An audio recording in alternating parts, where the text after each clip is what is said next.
ఏపీలో రేపు ఎన్డీఏ ప్రభుత్వం కొలువుదీరనుంది. అమరావతి వేదికగా ఏపీ సీఎంగా చంద్రబాబు ప్రమాణం చేయనున్నారు. ఆయనతో పాటు తన కేబినెట్ లో మంత్రులుగా ఎవరెవరుంటారనే దానిపై ఉత్కంఠకు తెరపడింది. ఈసారి కూటమిలో భాగస్వాములుగా ఉన్న టీడీపీ, జనసేన, బీజేపీ నుంచి మంత్రి పదవులు వరించాయి. అయితే సామాజిక సమీకరణలతో పాటు విధేయత, ఇతర అంశాల ప్రాతిపదికగా ఇప్పటికే పలువురి పేర్లను ఎంపిక చేసినట్లు తెలుస్తోంది.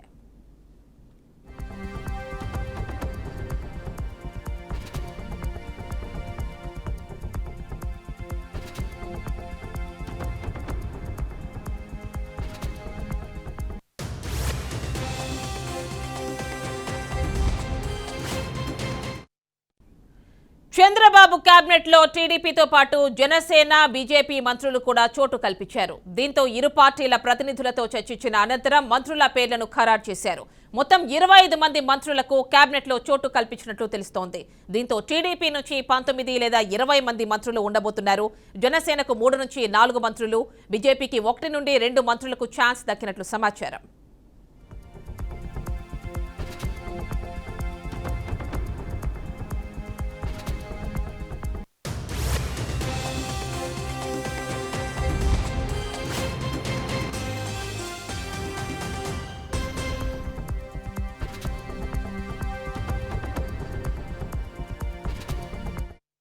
టీడీపీ నుంచి మంత్రులుగా ఖరారైనట్లు చెబుతోన్న పేర్లలో సీఎం చంద్రబాబుతో పాటు అచ్చెన్నాయుడు, అయ్యన్న పాత్రుడు, కళా వెంకట్రావు, గంటా శ్రీనివాసరావు, ఇంకా వంగలపూడి అనిత, కొనతాల రామకృష్ణ, గోరంట్ల బుచ్చే చౌదరి పేర్లు ఖరారైనట్లు సమాచారం. అంతేకాకుండా వెనిగండ్ల రాము, నారా లోకేష్, ధూళిపాళ్ల నరేంద్ర, పరిటాల సునీత, నిమ్మల రామానాయుడు, రఘురామకృష్ణరాజు, బోండా ఉమా, కన్నా లక్ష్మీనారాయణ, నక్క ఆనందబాబు, కొల్లు రవీంద్ర, నారాయణ, కోటంరెడ్డి శ్రీధర్ రెడ్డి, నల్లారి కిషోర్ కుమార్ రెడ్డి, పయావుల కేశవ్, కాల్వ శ్రీనివాసులు పేర్లు ఉన్నట్లు తెలుస్తోంది.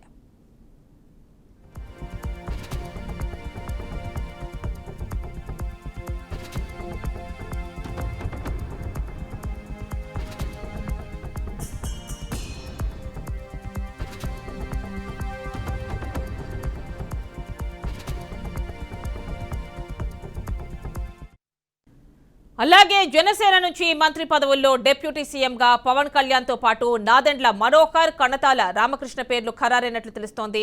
అలాగే బీజేపీ నుంచి సుజనా చౌదరి, కామినేని శ్రీనివాస్ లో ఎవరో ఒకరు ఫిక్స్ అయినట్లు పార్టీ వర్గాల్లో టాక్ వినిపిస్తోంది.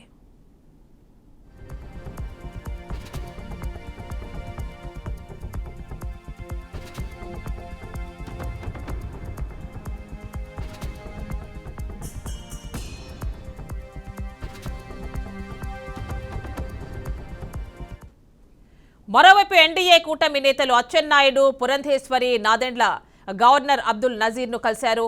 తమ సీఎం అభ్యర్థిగా చంద్రబాబును ఎన్నుకున్నామని ప్రభుత్వ ఏర్పాటుకు ఆహ్వానించాలంటూ లేఖ అందించారు. దీంతో గవర్నర్ ప్రభుత్వ ఏర్పాటు చేయాలంటూ ఎన్డీఏను ఆహ్వానించనున్నారు. రేపు సీఎంగా చంద్రబాబుతో పాటు మంత్రులు ప్రమాణ స్వీకారం చేస్తారు.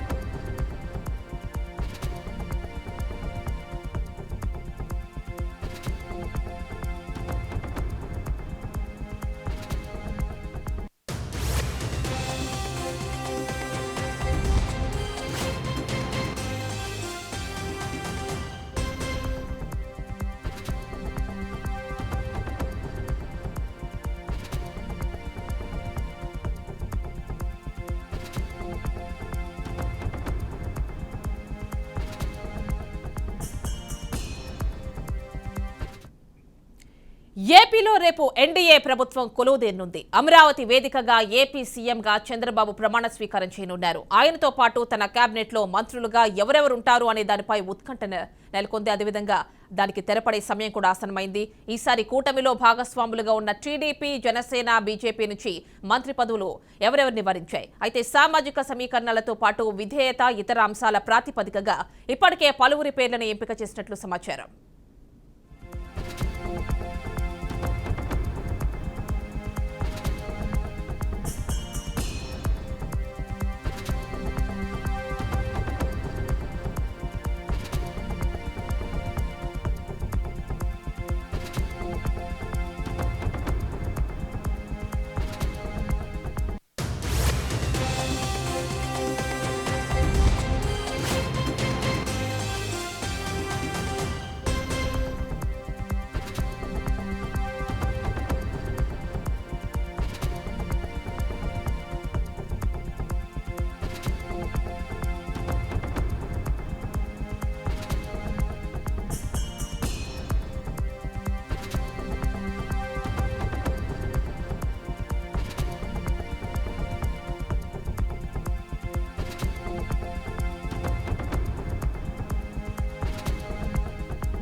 ఇక రేపు ఏపీ సీఎం గా చంద్రబాబు నాయుడు ప్రమాణ స్వీకారం చేయనున్నారనే సమాచారం ఖచ్చితంగా అందుతోంది. మరి ఈ నేపథ్యంలో ఎవరెవరికి కేబినెట్ లో చోటు దక్కపోతోంది, ఏ పోర్ట్ఫోలియోస్ వాళ్ళని వరించనున్నాయి, ఇలాంటి అంశాలన్నీ కూడా సంబంధించి డీటెయిల్స్ అందించడానికి గుంటూరు నుంచి మా కరెస్పాండెంట్ శ్రీనివాస్ అందుబాటులో ఉన్నారు.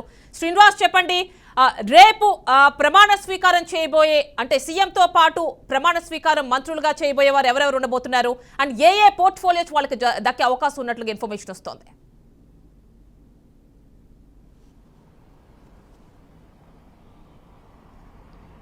యామని ఈరోజు ఆంధ్రప్రదేశ్ అంతటా ప్రధానంగా ఒకటే చర్చ. రేపు ముఖ్యమంత్రి చంద్రబాబు నాయుడుతో ఎవరెవరు మంత్రులుగా ప్రమాణ స్వీకారం చేస్తారు, ఎంతమంది మంత్రులను కేబినెట్లో తీసుకుంటారు, ఒకసారిగా 26 మంది పోర్ట్ఫోలియోలను ఒకేసారి తీసుకుంటారా లేదా విడతల వారీగా తీసుకుంటారా, అసలు ఏ పార్టీకి ఎంతమంది మంత్రులను కేటాయిస్తారు? ఇప్పటికే కూటమి అభ్యర్థులుగా 164 మంది ప్రమాణ స్వీకారానికి సిద్ధమవుతున్నారు. అంటే ఆంధ్రప్రదేశ్లో కనీ విని ఎరగని రీతిలో కూటమి 164 మంది గెలుపొంది ముందు ఉండటం జరిగింది. ఈ కూటమిలో ఎవరెవరికి మంత్రి పదవులు వరించనున్నాయి, ఎవరెవరికి ఎటువంటి పదవులు ఎటువంటి పోర్ట్ఫోలియోలు ఇస్తారు అనేది కూడా ప్రతి ఇంటా ప్రతి చాట కూడా చర్చగా మారడం జరిగింది. నారా చంద్రబాబు నాయుడు ఆంధ్రప్రదేశ్కి 3వ ముఖ్యమంత్రిగా, అంటే నవ్యాంధ్రప్రదేశ్కు మొదటి ముఖ్యమంత్రిగా ప్రమాణ స్వీకారం చేశారు గతంలో. తర్వాత 2వ ముఖ్యమంత్రిగా జగన్మోహన్ రెడ్డి చేయడం జరిగింది. ఇప్పుడు మరలా 3వ ముఖ్యమంత్రిగా చంద్రబాబు నాయుడు ప్రమాణ స్వీకారానికి సిద్ధమవుతున్నారు. శాసనసభాపక్ష నేతగా ఇప్పటికే ఎన్డీఏ కూటమి అభ్యర్థులంతా కూడా, ఎన్డీఏ కూటమి ఎమ్మెల్యేలంతా కూడా చంద్రబాబు నాయుడిని ఎన్నుకోవడం జరిగింది. కొద్దిసేపటి క్రితం గవర్నర్ని కలిసి తమకు నూతన ప్రభుత్వాన్ని ఏర్పాటు చేయడానికి అవకాశం కల్పించాలని కూడా కోరడం జరిగింది. దానికి ముహూర్తం కూడా రేపు 10:45 ఏర్పాటు చేయడం జరిగింది. రేపు 10:45 చంద్రబాబు నాయుడు ముఖ్యమంత్రిగా ప్రమాణ స్వీకారం చేయనున్నారు. అయితే ఈ ప్రమాణ స్వీకారంలో మంత్రులుగా ఎవరెవరు ప్రమాణ స్వీకారం చేస్తారు, ఎవరెవరికి కేబినెట్ బెర్త్స్ కన్ఫామ్ అవుతాయి అనేది చర్చలు జరుగుతున్నటువంటి పరిస్థితి. అయితే ముఖ్యంగా చూస్తే ఉమ్మడి జిల్లాల వారీగా మంత్రులకు అవకాశం ఉంటుందంటూ కూడా చెబుతున్నటువంటి పరిస్థితి. అయితే ప్రతి చోట కూడా భారీగా గెలిచిన వారి పేర్లు ఎక్కువగా ఉండడము, గెలిచిన వారి సంఖ్య పెరగటము, కొన్ని జిల్లాలలో క్లీన్ స్వీప్ చేసినటువంటి పరిస్థితి ఉన్న నేపథ్యంలో అసలు ఎంతమందికి అవకాశం ఇస్తారు, ఏ విధంగా ఇస్తారు అనేది ప్రధానంగా చర్చ నడుస్తున్నటువంటి పరిస్థితి కూడా ఉంది. ముఖ్యంగా చూసుకున్నట్లయితే గనక కమ్మ సామాజిక వర్గానికి సంబంధించి 33 మంది ఎమ్మెల్యేలుగా గెలుపొందినటువంటి పరిస్థితి కూడా ఉండటం జరిగింది. అలానే రెడ్డి సామాజిక వర్గానికి దరిదాపుగా 22 మంది కూడా గెలుపొందినటువంటి పరిస్థితి పడుతుంది. అలానే కాపు 18 మంది గెలిచినటువంటి పరిస్థితి నేపథ్యంలో ఈ 3 కులాల వారీగా ఎక్కువ మందికి అవకాశం ఉంటున్నట్టు కూడా చెబుతున్నటువంటి పరిస్థితి కూడా ఉండటం జరిగింది. అయితే ప్రధానంగా చూసుకున్నట్లయితే గనక ఉమ్మడి గుంటూరు జిల్లా నుంచి 4 పేర్లు ప్రముఖంగా వినపడుతున్నాయి. ఒకటి జనసేన పార్టీ నుంచి నాదెండ్ల మనోహర్ పేరు వినపడుతుంది. నాదెండ్ల మనోహర్కు బెర్త్ కన్ఫర్మ్ అయిందనేటువంటి ప్రచారం కూడా జరుగుతున్నటువంటి పరిస్థితి. అలానే రెండోది కాపు సామాజిక వర్గానికి సంబంధించినటువంటి కన్నా లక్ష్మీనారాయణ పేరు వినపడుతుంది. కన్నా లక్ష్మీనారాయణ కూడా ఈసారి తప్పనిసరిగా మంత్రి పదవి వరిస్తుందంటూ కూడా చెబుతున్నటువంటి పరిస్థితి. అంటే ఇప్పటికే 5 సార్లు కన్నా లక్ష్మీనారాయణ ఎమ్మెల్యేగా గెలుపొంది అనేక శాఖల్లో మంత్రిగా పనిచేసినటువంటి అనుభవం ఉన్న నేపథ్యం, అలానే కాపు సామాజిక వర్గంలో బలమైన నేతగా ఉన్నటువంటి నేపథ్యంలో కన్నా లక్ష్మీనారాయణకు అవకాశం ఉంటుందని చెబుతున్నారు. అలానే వేమూరు నియోజకవర్గం నుంచి నక్కా ఆనందబాబు, ఉమ్మడి గుంటూరు జిల్లాలో వేమూరు నుంచి నక్కా ఆనందబాబుకు కూడా మంత్రి పదవి వరిస్తుందంటూ కూడా చెబుతున్నటువంటి పరిస్థితి. గతంలో కూడా చంద్రబాబు కేబినెట్లో మంత్రిగా సాంఘిక సంక్షేమ శాఖ మంత్రిగా పనిచేశారు. ఆయనకి మరోమారు అవకాశం ఉంటుందంటూ కూడా చెబుతున్న పరిస్థితి. అయితే ఇక్కడ ఇంకొక విషయం చూసుకున్నట్లయితే కనుక మనోహర్, ఆనందబాబు, కన్నా లక్ష్మీనారాయణ ఈ ముగ్గురే కాకుండా గుంటూరు జిల్లా నుంచి మంగళగిరి నుంచి ప్రాతినిధ్యం వహిస్తున్నటువంటి నారా లోకేష్ కూడా మంత్రి పదవి వరుస్తున్నట్టు కూడా చెబుతున్నటువంటి పరిస్థితి కూడా ఉంది. అది పూర్తిగా అధికారికంగా క్లారిటీ వస్తే గానీ ఆయన పేరు ఖరారు అవుతుందా లేదా అనేది కూడా క్లారిటీ రావాల్సినటువంటి పరిస్థితి. ఇవి కాకుండా చూసుకున్నట్లయితే కనుక ఎస్సీ సామాజిక వర్గానికి చెందినటువంటి తెనాలి శ్రావణ్ కుమార్ పేరు కూడా ప్రముఖంగా వినపడుతున్నటువంటి పరిస్థితి. రాజధాని ప్రాంతంలో అన్ని తానై ఉండి పార్టీని విజయతీరాలకు చేర్చినటువంటి శ్రావణ్ కుమార్కు ఈసారి అవకాశం ఇవ్వాలంటూ కూడా ఆ బలమైనటువంటి ఇలాంటి డిమాండ్ కూడా వినిపిస్తున్నటువంటి పరిస్థితి కూడా ఉండటం జరిగింది. అంటే ఒక గుంటూరు జిల్లాలోనే 4 నుంచి 5 పేర్లు ప్రముఖంగా వినపడుతున్నాయి. వీరిలో ఎంతమందికి అవకాశం ఇస్తారు ఎవరు అనేది సాయంత్రం లోపు క్లారిటీ వచ్చే అవకాశం ఉంది. ఇక తర్వాత కృష్ణా జిల్లా చూసుకున్నట్లయితే కనుక కృష్ణా జిల్లాలో బీసీ సామాజిక వర్గానికి చెందినటువంటి కొల్లు రవీంద్ర పేరు ప్రముఖంగా వినపడుతుంది. గతంలో యువజన సర్వీసుల శాఖ మంత్రిగా పనిచేశారు.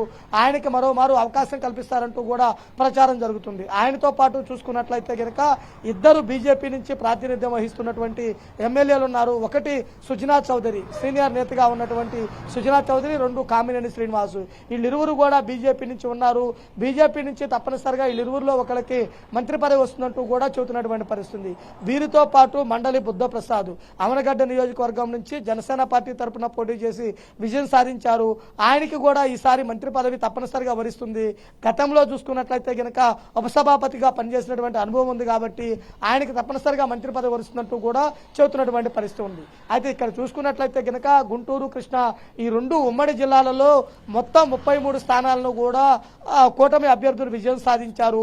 ఈ కూటమి విజయం సాధించిన నేపథ్యంలో తప్పనిసరిగా ఈ 2 జిల్లాలకు ప్రాధాన్యత ఇవ్వాలని కూడా కోరుతున్నటువంటి పరిస్థితి ఉంది. ఇక శ్రీకాకుళం, విజయనగరం, విశాఖపట్నం, తూర్పుగోదావరి, పశ్చిమ గోదావరి, ప్రకాశం, నెల్లూరు, చిత్తూరు ఇలా జిల్లాల వారీగా చూసుకున్నట్లయితే కనుక ప్రముఖులు చాలా మంది కూడా తమకు మంత్రి పదవులు వస్తాయన్నటువంటి ఆశతో ఉన్నారు. అవి ఎంతవరకు నెరవేరుతాయి అనేది కూడా క్లారిటీ రావాల్సినటువంటి పరిస్థితి. అయితే ముఖ్యంగా చూస్తే నెల్లూరు జిల్లా నుంచి సీనియర్స్ ఎక్కువ మంది ఉన్నారు.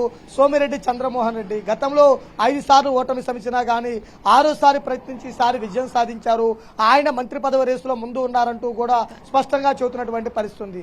ఆయనతో పాటు పొంగూరి నారాయణ ఏదైతే ఉన్నారో నారాయణ విద్యాసంస్థల అధినేత నారాయణ కూడా గతంలో రాజధాని ప్రాంతంలో సిఆర్డీఏ పరిధిలో మున్సిపల్ అభివృద్ధి శాఖ మంత్రిగా పనిచేశారు, పట్టణాభివృద్ధి శాఖ మంత్రిగా పనిచేశారు.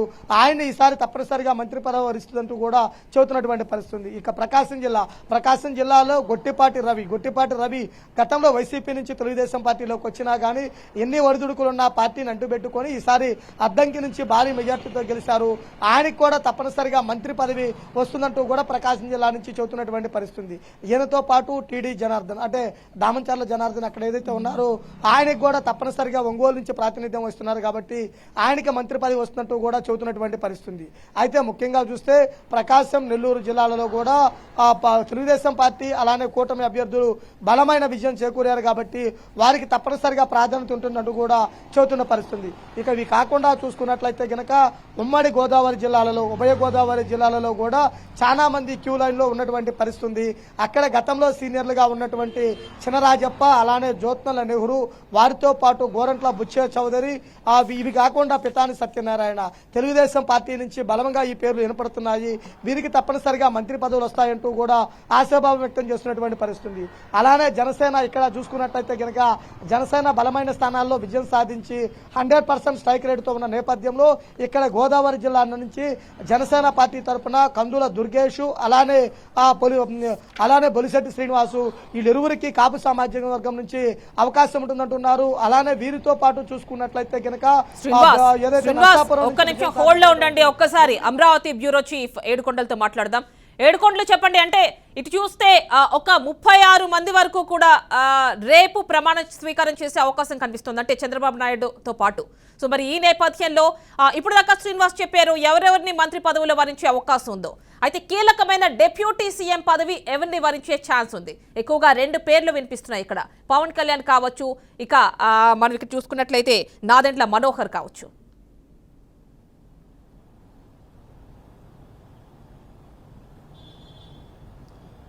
యముని, ఇటు రేపు ఏదైతే ఇటు టీడీపీ అధినేత నారా చంద్రబాబు నాయుడు ఇప్పటికే సభాపక్ష నేతగా కూడా ఆయన ఏకగ్రీవంగా ఎన్నికయ్యారు. రేపు ఆయన లాంఛనప్రాయంగా ఏదైతే ఏపీ సీఎంగా ప్రమాణ స్వీకారం 4వసారి చేయబోతున్నారు. అయితే ఆయన కేబినెట్ ఈసారి కూర్పు మీద అందరూ కూడా ఆసక్తికరమైనటువంటి పరిణామాలు అయితే చోటు చేసుకుంటున్నాయి. ఆయన ఈసారి కేబినెట్ ఏ విధంగా ఉండబోతుంది అనే దాని మీద సీనియర్లకు పెద్దపీట వేస్తారా, లేకపోతే జూనియర్లకు ఇప్పుడు కొత్తగా వచ్చినటువంటి వారికి పెద్దపీట వేస్తారా అనే దాని మీద సర్వత్రా కూడా ఉత్కంఠ అయితే నెలకొంటుంది. అయితే ప్రస్తుతానికి ఇటు రాష్ట్ర వ్యాప్తంగా కూడా చూస్తే ఇదే చర్చ నడుస్తుంది. ఏదైతే ఇప్పటికే అటు సభాపక్ష నేతగా ఎన్నికైన తర్వాత ఈరోజు సాయంత్రానికి ఎటువంటి జాబితా రాబోతుందని కూడా ఎదురు చూస్తున్నటువంటి పరిస్థితి. ఆశావాహులు కూడా అదే స్థాయిలో ఉన్నారు. అయితే ఇప్పటికే మనకు అందినటువంటి సమాచారం, అలాగే సోషల్ మీడియాలో హల్చల్ చేస్తున్నటువంటి సమాచారం ప్రకారం చూస్తే కొణిదెల పవన్ కళ్యాణ్కు అటు ఏదైతే డిప్యూటీ సీఎంతో పాటు ముఖ్యంగా పరిశ్రమల, చిన్న తరహా భారీ పరిశ్రమల, అలాగే సినీ ఆటోగ్రఫీ, పర్యాటక శాఖ కూడా ఉండేటువంటి అవకాశం ఉన్నట్టుగా తెలుస్తుంది. మరోవైపు ఇటు టీడీపీ నుంచి కింజరాపు అచ్చెన్నాయుడు, అలాగే కోన రవికుమారు, అలాగే ఆర్వీవీకే రంగా, బేబీ నాయన, అలాగే గంటా శ్రీనివాస్ కూడా ఈసారి అవకాశం వస్తుందని చెప్పేసి అంటున్నారు. అలాగే చింతకాయల అయ్యన్న పాత్రుడు,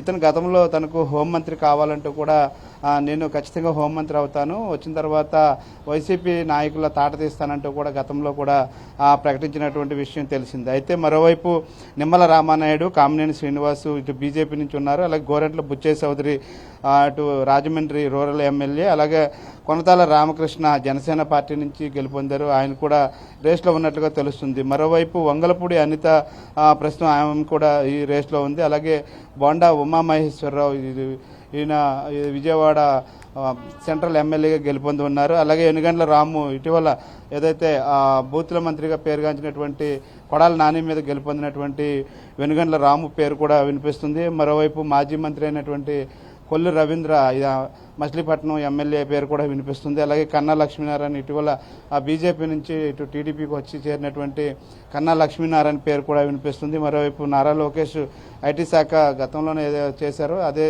శాఖను మళ్ళీ అప్పగించేటువంటి అవకాశం ఉన్నట్లుగా కూడా తెలుస్తూ ఉంది. మరోవైపు నాదెండ్ల మనోహర్ అయితే మాత్రం ఆయనకు రెండు శాఖలు అయితే కనిపిస్తున్నాయి. ఒకటి రెవెన్యూ మరియు తపాలా శాఖ కూడా తనకు ఇచ్చేటువంటి అవకాశం ఉన్నట్టు తెలుస్తుంది. దాంతోపాటు డిప్యూటీ సీఎం అనేది కూడా ఇప్పుడైతే ప్రస్తుతానికి హల్చల్ చేస్తున్నటువంటి విషయం తెలిసిందే. అయితే ఇప్పుడు ఆల్రెడీ జనసేన అధినేత పవన్ కళ్యాణ్కు డిప్యూటీ సీఎం ఇవ్వాలని చెప్పేసి ఇప్పటికే యోచించారు. అలాగే ఆయనకు డిప్యూటీ సీఎంతో పాటు మరొక అరుదైనటువంటి మంచి పదవిని కూడా ఇచ్చి గౌరవించుకోవాలంటూ కూడా చూస్తున్నారు. అయితే ఈ నేపథ్యంలో ఇప్పుడు నాదెండ్ల మనోహర్కు ఖచ్చితంగా అంటే క్యాబినెట్లో స్థానం ఉంటుంది, కానీ డిప్యూటీ సీఎం అనేది మాత్రం ఇంకా స్పష్టత రాలేదు. అయితే ప్రస్తుతానికి ఒక డిప్యూటీ సీఎంతోనే ఈసారి క్యాబినెట్ ముందుకెళ్లాలని చెప్పేసి యోచిస్తున్నట్లుగా కూడా తెలుస్తుంది. అయితే మరోవైపు వీరితో పాటు కొంతమంది ఆశావాహులు కూడా ఉన్నారు. అలాగే కొన్ని పేర్లు కూడా పరిగణలో ఉన్నటువంటి పరిశీలనలో ఉన్నాయి. వారి పేర్లు చూస్తే అటు టి జగదీశ్వరి తెలుగుదేశం నుంచి, అలాగే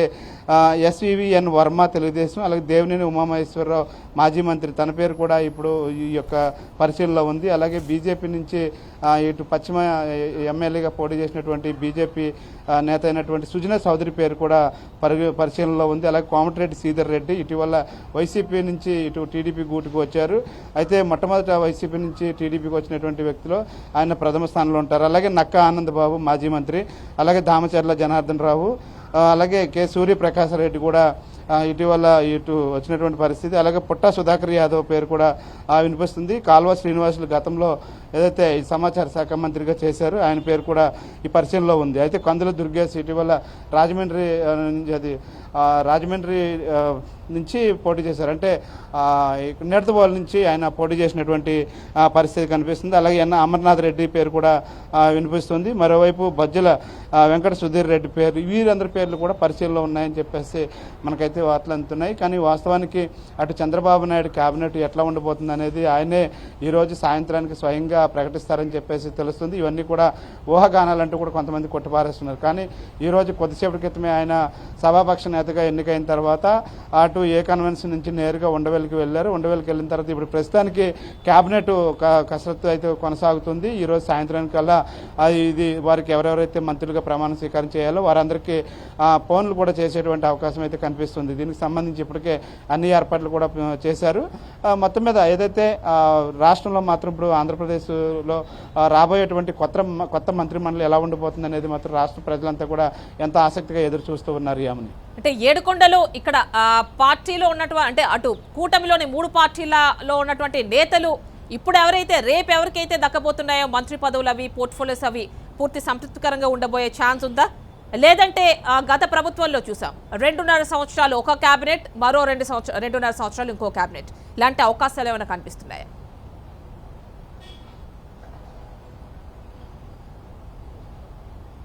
ఎస్ యామిని, మీరు అన్నట్లు ఏదైతే గత ప్రభుత్వం వైఎస్ఆర్సీపీ ఏ విధంగా అయితే 2.5 సంవత్సరాలు ఈ యొక్క 2 పర్యాయాలు ఈ యొక్క క్యాబినెట్ని నడిపిందో, అలాగే ఈసారి కూడా అట్లాగే టీడీపీలో కూడా ఉండబోతుందంటూ కూడా చెప్తున్నారు. ఎందుకంటే ఆశావాహులు ఎక్కువ ఉన్నారు, సీనియర్లు ఎక్కువ ఉన్నారు, అలాగే ఈసారి భారీ మెజార్టీలతో గెలిచినటువంటి వారు కూడా ఎక్కువగా ఉన్నారు. కాబట్టి అందరినీ సంతృప్తిపరిచేలాగా, ముఖ్యంగా కుల సమీకరణలో భాగంగా కూడా, ఈ సామాజిక సమీకరణలో భాగంగా కూడా ఈ చంద్రబాబు నాయుడు ఈసారి అడుగులు వేస్తున్నాడు. కాబట్టి ఇది 2.5 నుంచి 3 సంవత్సరాలు మాత్రమే ఫస్ట్ జాబితా ఉంటుంది.